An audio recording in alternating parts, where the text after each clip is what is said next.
20h sur la télévision Futur Média. Bonsoir à toutes et à tous. Bienvenue à cette principale édition. Les titres dans un instant.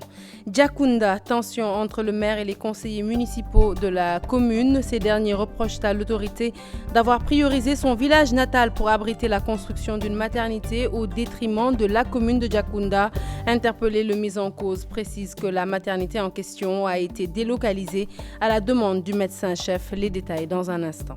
Réhabilitation du club Aldiana pour mettre fin au chômage de la jeunesse de Nianing. C'est le souhait des concernés qui ont envahi les rues de cette localité. Ils revendiquent la réouverture prochaine de l'infrastructure hôtelière pour pallier le manque d'emploi qui sévit dans la commune. Après la défaite de Benno Bokk Yakaar à Dakar, le politologue Mamadou Albersi réagit. Le journaliste pense qu'Abdoulaye Diouf Sarr a eu des ambitions surdimensionnées en s'autoproclamant patron de Dakar. Il invite les militants apéristes à la mesure, vous l'entendrez au cours de cette édition. En cette veille de Tabaski, le mouton, principale préoccupation des pères de famille, pourrait manquer à Saint-Louis. Dans le plus grand foirail de la vieille ville, ce sont les bêtes qui proviennent de la Mauritanie qui dominent le marché et leurs prix vont de 65 000 à 900 000 francs CFA. L'invité du 20h, il s'agit de Bernard Malherbe, directeur des opérations de la fondation EDF Help. Il est interrogé par Antoine Diouf, une interview que vous pourrez suivre comme d'habitude juste après ce journal. Voilà pour les titres, les développements, c'est tout de suite.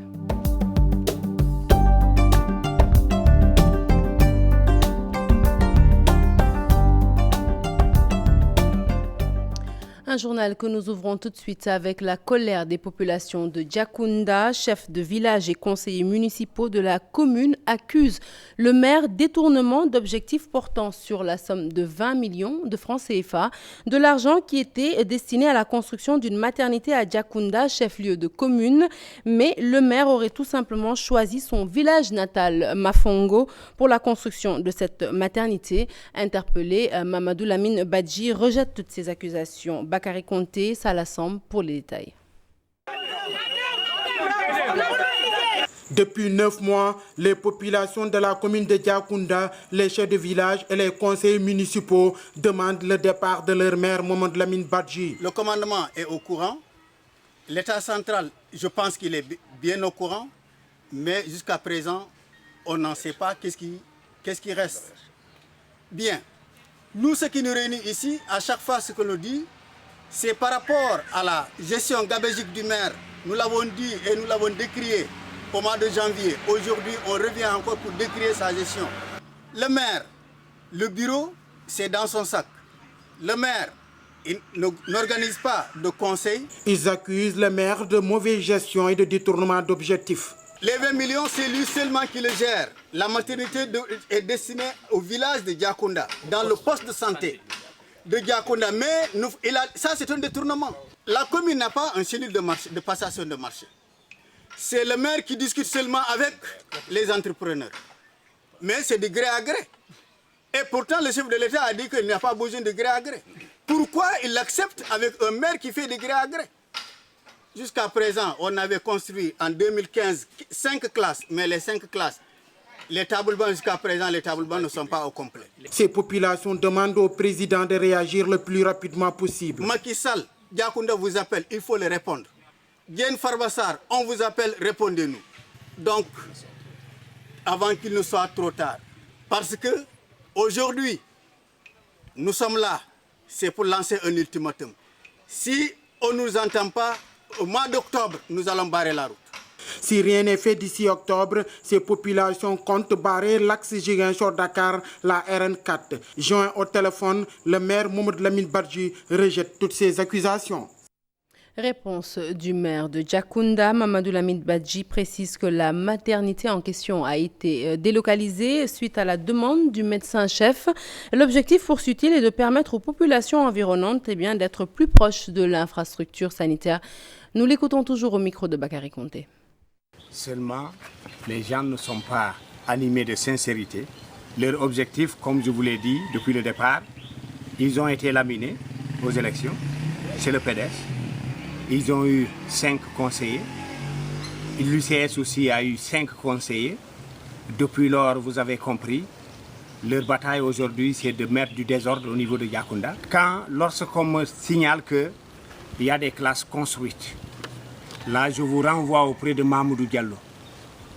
celui qui fait les tables bancs au niveau de Sédhiou. Présentement, lui-même, il a appris la nouvelle. Il m'a appelé pour me dire, le maire, dites-leur que c'est le problème du fournisseur. Et ensuite, on me dit que j'ai de l'argent dans mon sac.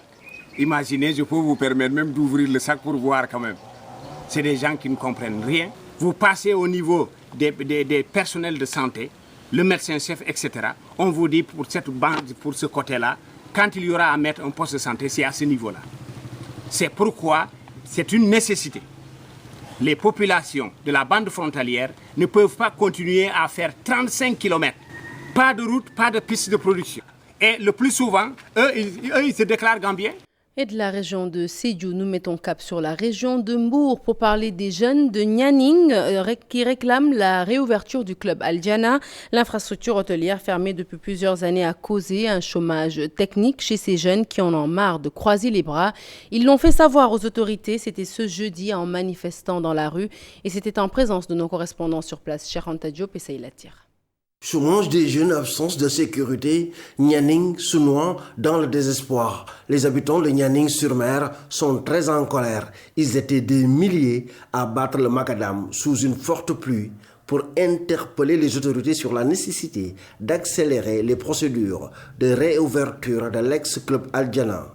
Ils disent être fatigués faute d'emploi. Nous tenons cette marche d'aujourd'hui pour attirer l'attention des autorités sur l'urgence d'accélérer la cadence sur les procédures de réouverture de l'ex-club Al Diana. Nos jeunes sont fatigués de traîner faute d'emploi. C'est comme si Nianing, cet ex-fleuron du tourisme sénégalais, ne faisait pas partie du Sénégal. 15 000 âmes habitant ce gros village, des milliers de touristes se fixent saisonnièrement ici. Et nous sommes tous laissés à nous-mêmes. Ces jeunes de Nianing-sur-Mer mobilisés sont revenus sur une vieille doléance relative à l'érection d'un poste de gendarmerie pour lutter contre le banditisme. Nianing ne dort plus du sommeil du fait d'une escalade de la violence. Nos biens, nos investissements, les investissements du privé sont tous laissés à la merci des voleurs. En vue et au vécu de tout cela, il est trop demandé que d'exiger de l'État d'ériger d'art un poste de gendarmerie ici et maintenant. Ces jeunes de Nianing sont formels. Selon eux, l'État doit agir et aller dans le sens de la prise en charge des doléances concrètes posées par les populations qui s'organisent à l'interne pour prendre leur destin économique en main. Le bonheur des uns faisant le malheur des autres, les travailleurs de la MTOA à présent qui font les frais de la loi anti-tabac. En conférence de presse, ces derniers ont livré leurs angoisses et leurs inquiétudes. Ils craignent qu'une baisse drastique de la production de tabac les envoie au chômage. Suivant les explications de Massamba Samb, porte-parole des travailleurs de la manufacture des tabacs de l'Ouest africain. Il est au micro de nos reporters Chertidiane John et Mardian. La manufacture des tabacs de l'Ouest africain s'est strictement conformée à la loi, en arrêtant systématiquement la publicité, en banalisant les véhicules, et toute forme de marketing et de promotion a été arrêtée. Mais depuis le 26 juillet 2016, son Excellence le Président de la République a promulgué le décret d'application relative à la loi anti-tabac. Nos angoisses, on l'a dit, sont parties de la situation que nous vivons au Tchad, parce que le Tchad est une filiale de notre multinationale. Les photos ont été appliquées sur les paquets. En mars 2016 seulement, ils ont perdu 50% de la production. La fraude s'est développée et pourtant, la consommation est restée en l'état. Qu'est-ce qu'ils ont fait? L'État tchadien a perdu des recettes fiscales, les emplois. Ils ont perdu des emplois parce que le groupe a mis en place un plan de licenciement de 50% de son personnel qui est en cours d'exécution. C'est une filiale de la multinationale, donc nous sommes bien au courant. Donc le syndrome du Tchad est en train de nous guetter, nous, à la M3. L'actualité politique à présent pour parler de cette guéguerre entre responsables de l'APR à Dakar après la défaite aux élections des hauts conseillers. Le politologue Mamadou Albersi réagit. Selon lui, Abdoulaye Diouf Sarr a commis une bourde politique en s'autoproclamant patron de Dakar. L'analyste décoche également des flèches à l'encontre de Yakham Mbaye, secrétaire d'État à la communication, qui toujours, selon son avis, n'a pas assez de maturité en politique pour faire face au maire de Dakar, Khalifa Sall. Chérif Dia, Thierno Laurent Mendy pour les détails. La défaite de la coalition Benno Bokk Yakaar à Dakar aux élections des membres du Haut Conseil des collectivités territoriales crée le malaise entre responsables apéristes de la capitale. Ce politologue les met dos à dos pour avoir, dit-il, commis des erreurs. Le ministre Diouf Sarr, il a fait une bourde politique en s'autoproclamant chef du département, du patron, chef ou patron de l'APR à Dakar. C'est une erreur d'appréciation du rapport de force d'abord entre l'APR et Khalifa, mais c'est une erreur d'appréciation aussi des conflits internes à l'intérieur de l'APR. Le manque de maturité peut faire à un responsable politique une erreur d'appréciation. Même le ministre Yakham Mbaye, le Seydou et les autres, ils n'ont pas une expérience de proximité avec les populations. Le président de l'APR n'a pas encore la poigne qu'il faut pour maintenir son parti. Malgré les moyens mobilisés, le parti au pouvoir ne parvient toujours pas à contrôler la capitale, jalousement gardée par le maire socialiste Khalifa Sall. Pour l'analyste politique, le régime en place doit être réaliste. À mon avis, vaut mieux composer, être réaliste.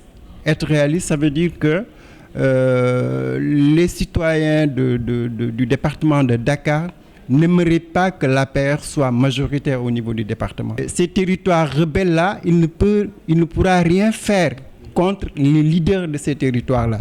Il faut composer avec eux, et y compris même dans la gouvernance. Parce que si vous regardez la gouvernance de Khalifa depuis 3 ans, 4 ans, mais c'est des conflits permanents entre lui et les ministères, entre lui et la primature, entre lui et le président de la République. Ça crée un sentiment d'instabilité. Et je pense que plus ils vont cristalliser ces conflits, plus l'APR va être affaiblie. Abdoulaye Diouf Sarr et Yakham Mbaye continuent le règlement de compte dans les médias et pourtant Macky Sall, le président de l'APR, avait clairement indiqué que son parti n'a pas de patron à Dakar et dire que la prochaine réunion du secrétariat exécutif national de l'APR promet.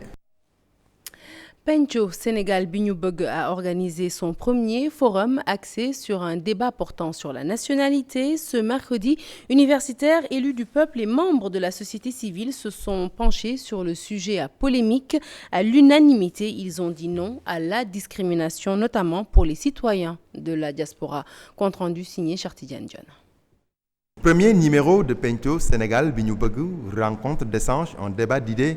Universitaires, parlementaires et membres de la société civile posent sur la table un sujet d'actualité, celui de la nationalité, un sujet qui interpelle plus d'un. Nous avons considéré que c'est un débat qui déborde largement ces sphères politiques pour embrasser des aspects sociaux. Ça touche à la société, ça touche aux politiques, mais ça touche aussi aux droits.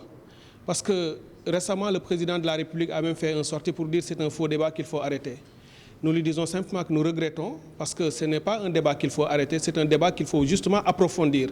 Parce qu'il faut profiter du fait que le débat ait été mis sur la place publique pour ne pas rester à la surface et le traiter définitivement. Pour Dr Chartidiane Dieye, il est plus que nécessaire d'éviter un climat de discrimination. Si nous acceptons que c'est important que le président soit uniquement sénégalais, nous devons donner les moyens au Conseil constitutionnel de le documenter, de le vérifier et d'établir la liste des candidats sur cette base. Comment? Mais en faisant les enquêtes appropriées, nous savons qu'il n'y a pas 100 nationalités auxquelles un Sénégalais peut prétendre. Il y a de grands pays d'émigration où plus ou moins les Sénégalais peuvent voyager. Quant à la parlementaire libérale, elle convoque la loi 92-14 de 1992. Aïda Mbodj estime que le régime en place foule aux pieds certaines dispositions. Donc je pense que le législateur a déjà légiféré sur la loi, cette loi qui est toujours en vigueur, et je pense que nous demandons que l'application de la loi, qui est une loi constitutionnelle. Nous attendons une société civile en alerte et en état de veille. pour effectivement arrêter les dérives. La plateforme Pencco Sénégal Bi Ñu Bëgg donne rendez-vous aux Sénégalais dans les 2 prochains mois pour naturellement aborder d'autres sujets qui ne seront pas insensibles aux citoyens. Parlons diplomatie à présent. Le souhait du continent africain d'avoir 2 places au niveau du Conseil de sécurité de l'ONU fait réagir l'Union des conseillers diplomatiques du Sénégal.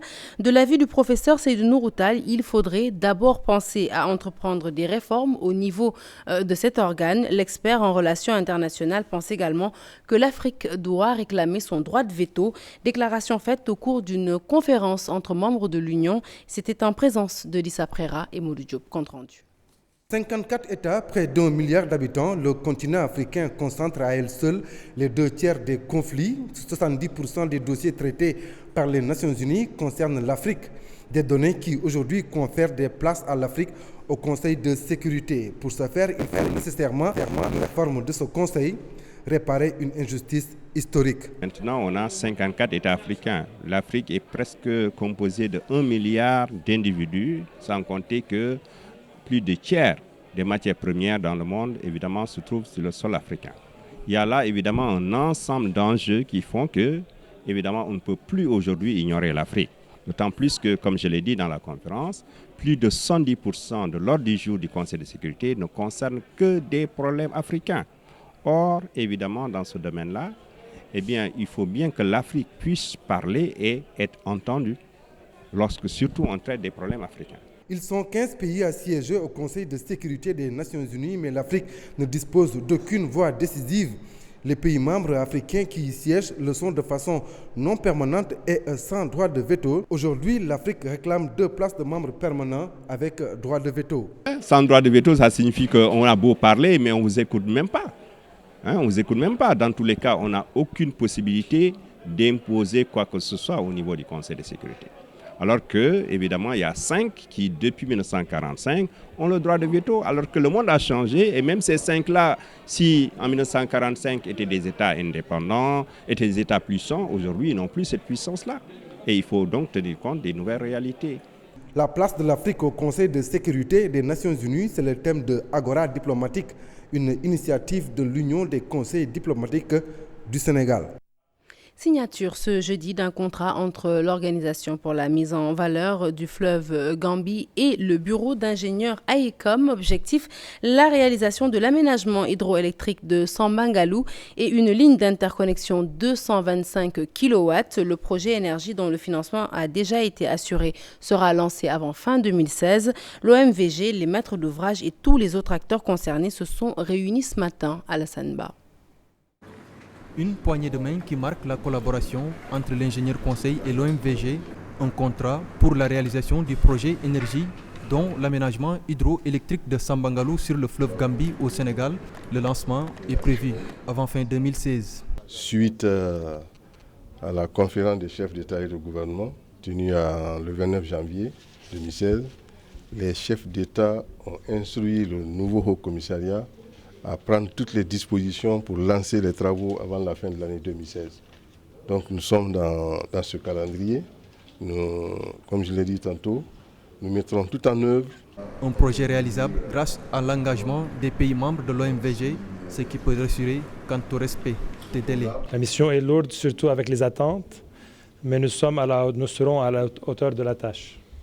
Nous travaillerons fort pour respecter les délais et les contraintes. Et je pense que ce projet-là va être une concrétisation justement de cette volonté de collaboration et de coopération donc sous-régionale, donc qui va être véritablement un grand pas en avant. L'ingénieur conseil a la responsabilité de garantir la qualité et le délai pour le maître d'ouvrage. Le financement est déjà bouclé. Si nous prenons l'ensemble du projet énergie, il fait un total de 1,147 milliard de dollars, décomposé comme suit. L'aménagement de Sambangalou, c'est 450 millions de dollars et la ligne d'interconnexion, 722 millions de dollars. Le projet énergie marque la renaissance de l'Organisation pour la mise en valeur du fleuve Gambie. La mise en service de l'interconnexion est prévue le 30 juin 2018.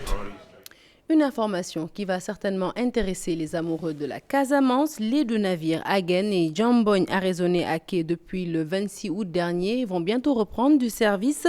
Ces bateaux souffrent de problèmes au niveau des boîtes à vitesse, mais la COSAMA rassure les usagers. Une troisième rotation du bateau Aline Sitoé Diatta va assurer la liaison maritime en attendant la fin des réparations de Agen et Jambogne prévues justement dans 2 mois. Nous écoutons Martar Fall, DG de la COSAMA, au micro de Dissa Prera et Mardia. Jambogne a eu un souci de moteur au niveau du réducteur. Et nous l'avons arrêté. Le navire étant sous garantie, nous avons interpellé la société de construction coréenne pour mettre en branle la garantie. Ils ont envoyé leurs techniciens et de commun accord, on a décidé dans un premier temps de remplacer la pièce entière. Bon, je dirais, si vous voulez aller à Casamance, vous allez y aller parce que tout simplement, on a, comme je vous ai dit, on a les navires. Maintenant, le choix de Agen et de Jambogne et de la date de réparation, ce que j'ai dit, c'est simple. Je dis, moi, je ne vais pas m'avancer sur une date parce que nous sommes sur un problème technique qui est résolu. Pourquoi? Il y a plusieurs délais. On a des délais de construction. Nous sommes en train aussi de rechercher la solution, la cause racine. C'est-à-dire, qu'est-ce qui a amené à ce que cela soit en panne. On peut avoir des maux de tête, on se gave de paracétamol, mais le problème est beaucoup plus profond que des maux de tête. Voilà l'esprit un peu de la recherche que nous sommes en train de faire. Nous avons les techniciens coréens qui sont là, nous avons nos techniciens et nous voulons chercher la cause racine. Voilà ce qui donne un peu, qui rend un peu douteux la date. Mais nous espérons que dans 1 mois, 2 mois, bien sûr, tout sera remis en ordre. Préparation de la Tabaski à présent, régulation du marché des moutons, les éleveurs divisés face à la création d'un organe qui aura pour rôle de catégoriser le bétail. Certains pensent qu'il pourrait aider les éleveurs, mais aussi les clients. Mais pour d'autres, cela ne peut en rien réguler le marché. Cheikh Hassan Affala. Des troupeaux de moutons sont perceptibles dans plusieurs coins de la capitale. Le constat est unanime. Le prix d'un mouton est parfois jugé exorbitant. L'État vient à la rescousse avec un organe de régulation. Dans le cadre de ce programme-là, nous avons prévu de moderniser le système de commercialisation. Qu'il ne s'agisse plus de wahale comme ça, sans base. Parce que les clients disent que le mouton est cher, mais les vendeurs disent que le mouton n'est pas cher. Une bonne chose de l'avis de ces vendeurs qui louent la mesure, mais demande à ce que l'on prenne en compte des paramètres liés à l'élevage. Ce serait une bonne chose, aussi bien pour les populations, les opérateurs que tout le monde. Mais il faudrait pour cela qu'on ait un critère de base, suivant soit le poids ou bien l'origine de l'animal. Parce qu'il y a des professionnels qui mettent beaucoup d'argent à domicile pour élever. Cet éleveur, lui, ne croit pas qu'il soit possible de réguler le marché du mouton. À mon avis, ça va être très difficile de mettre sur pied un tel organe. On ne peut pas catégoriser les moutons ainsi que leur prix.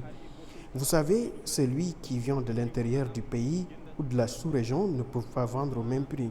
Par exemple, celui qui a acheté son mouton à 50 000, l'autre à 30 000 francs, ne peuvent pas vendre au même prix. En attendant la mise sur place de cet organe, vendeurs et acheteurs continuent de perpétuer notre légendaire Wakhalé ou marchandage. Nous restons avec le mouton. En cette veille de Tabaski, la principale préoccupation de tous les pères de famille pourrait manquer à Saint-Louis. C'est en tout cas le constat fait sur le marché. Nos correspondants ont en effet fait un tour au marché de moutons de la ville à Médina Marmial. Et résultat, dans les foirailles, les moutons venus de la Mauritanie dominent le marché et les prix de ces moutons varient entre 65 000 et 900 000 francs CFA. Suivons ce reportage signé Ousseynou Diop et Habib Sek. À Saint-Louis, malgré la présence massive des éleveurs de la Mauritanie, le mouton coûte très cher. Dans les forails de la Corniche, plusieurs milliers de moutons de Tabaski viennent de la République islamique de Mauritanie. Mais cette année, pour éviter les situations de mévente, les éleveurs ont changé de stratégie. On vend petit à petit. Les choses n'ont pas encore bougé ici. Les acheteurs attendent encore pour se procurer du mouton de Tabaski. J'ai amené cette année 300 moutons. Il y a 2 ans, j'avais amené 1000. Mais avec les difficiles conditions de vie ici, nous sommes obligés de changer de stratégie. Comme vous le savez, il n'y a pas assez de moutons cette année. Et pourtant, il y en a beaucoup en Mauritanie.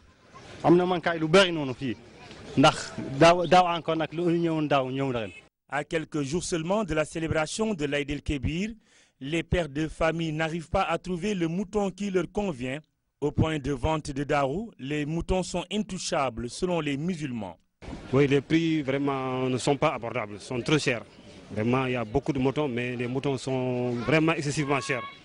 Oui. Ça varie entre quoi? Entre 75 000, 80, 90, 100. On a vu que c'est très élevé. Avec les mours aussi, on attendait à des prix plus bas. Mais cette année, on a élevé les prix. Quand tu n'as pas 80 ou 90 000, tu peux avoir un mouton. Ça explique que c'est cher cette année. Et on n'a pas la quantité suffisante qu'on voulait. Parce que cette année, on a constaté que les gens, je ne sais pas, est-ce qu'ils ne sont pas venus ou bien ils ont des problèmes. Mais vraiment, on n'a pas vu des moutons qu'on attendait vraiment. À Saint-Louis, les prix des moutons varient entre 65 000 francs CFA et 900 000 francs CFA. Je compte vendre ce mouton à 950 000 francs CFA. Je peux baisser le prix jusqu'à 700 000. Sinon, je le retourne à la maison. Dans tous les forails de la commune de Saint-Louis, le constat est le même. Il y a moins de moutons de Tabaski que l'année dernière. Beaucoup craignent une pénurie d'ici la fête de l'Aïd el-Kébir. Hors de chez nous, un an après l'incendie criminel à la rue Mira dans le 18e arrondissement de Paris, ayant mis en péril la vie de 4 de nos compatriotes. Retour sur les lieux, notre correspondant sur place a rencontré un rescapé du sinistre. Ce dernier affirme que l'enquête n'a rien donné jusqu'ici. Un constat amer pour les familles des victimes qui se désolent de l'implication assez timide du gouvernement sénégalais dans cette affaire, mais aussi du retard accusé dans le relogement promis par les autorités françaises. Ibou Kamara. Un an après l'incendie criminel de la rue Mira où 4 Sénégalais ont péri, tous membres de la famille Tandian, originaire du Sénégal oriental, on se souvient encore. Malgré la détermination des sapeurs-pompiers de Paris, le drame n'a pu être évité par les soldats du feu. On appuie. Ce que tu fais, c'est qu'ils sont partis à l'attaque, le dernier et avant-dernier étage. Toi, tu t'occupes de tous les étages pour les extractions. Bon, j'ai tout le temps l'émotion triste quand je passe sur le quartier, surtout à la rue Mira même. Donc ça m'a fait penser, j'ai perdu 4 membres de la famille à un drame d'un incendie criminel. L'enquête n'est toujours pas encore bouclée, mais Alassane nous fait le point. J'ai reçu un courrier de la part du bureau du tribunal de grande instance, mais on n'a pas confirmé pour l'instant ça serait quand. Le manque de suivi des autorités sénégalaises sur la question est déploré par Alassane. Depuis que les corps sont rentrés, c'est nous au Sénégal, et jusqu'à aujourd'hui, le consulat du Sénégal, on peut dire le gouvernement sénégalais, ils ne s'adressent même pas à nous, pour moi, parce que bon, ils ont mis l'affaire dans l'oubli. Là, je n'ai pas de nouvelles, ils ne demandent pas, on ne sait même pas si le gouvernement sénégalais existe à Paris. Depuis lors, Alassane est pris en charge par la mairie de Paris et qui lui paye un hôtel en attendant qu'il soit relogé. Bon, il y en a la plupart qui sont relogés, mais il reste quelques pots qui ne sont pas relogés pour le moment. Donc on est pris en charge par la mairie de Paris qui nous paye pour les hôtels. Les traces restent encore visibles sur la façade de l'immeuble. Difficile de passer sur cette rue sans s'en apercevoir.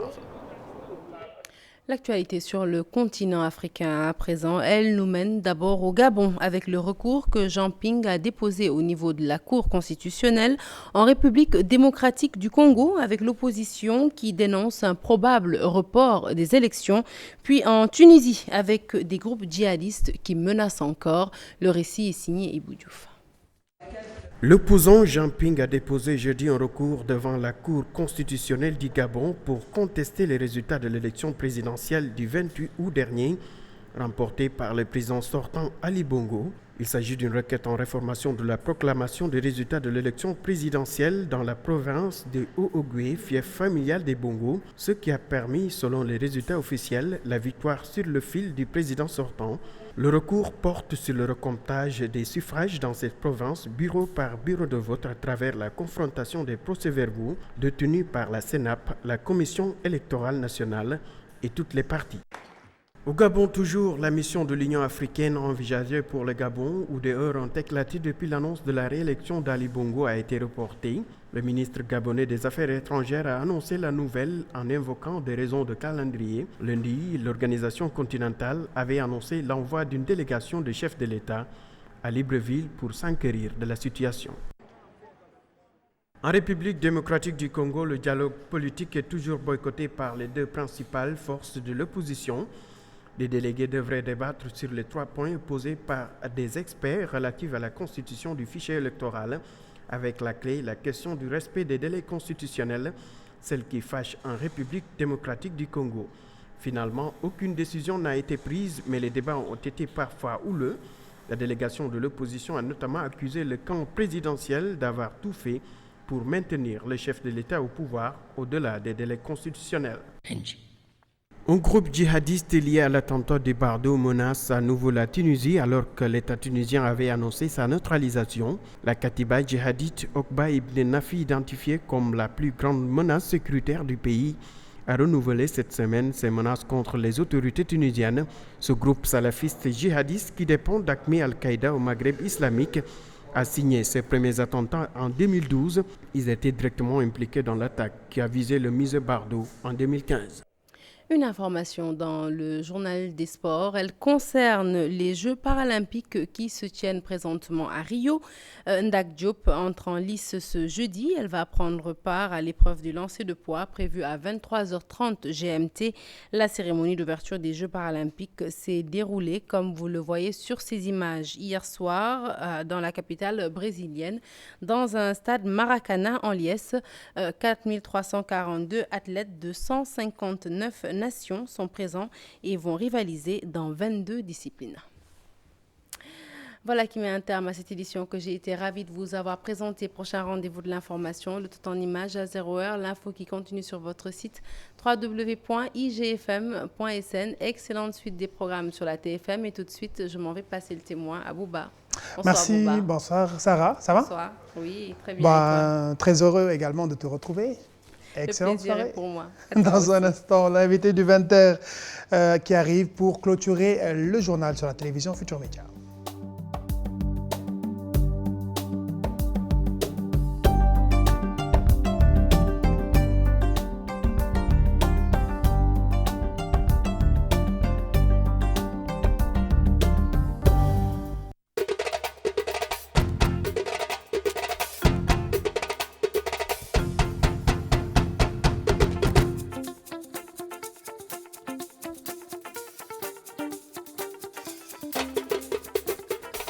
À Dakar, depuis hier soir, le directeur des opérations de la fondation EDF Help, M. Bernard Malherbe, a l'invité du 20h de la télévision Futur Média. Il est reçu par Antoine Diouf. Antoine, bonsoir. Bouba, bonsoir et merci. Vous l'avez dit, notre invité, c'est M. Bernard Malherbe. C'est le directeur des opérations de la fondation EDF Help. Alors, il est au Sénégal pour quelques jours. Il va nous expliquer pourquoi il est au Sénégal. Bonsoir, M. Malherbe. Bonsoir, Antoine. EDF au Sénégal, pour quelle raison? Alors, d'abord, je suis arrivé hier soir au Sénégal pour venir instruire de nouveaux projets et également pour aller voir un certain nombre de projets qui ont déjà été réalisés. Alors, la fondation EDF, c'est quoi? C'est une émanation de l'entreprise EDF, un grand groupe international, oui. 150 000 salariés,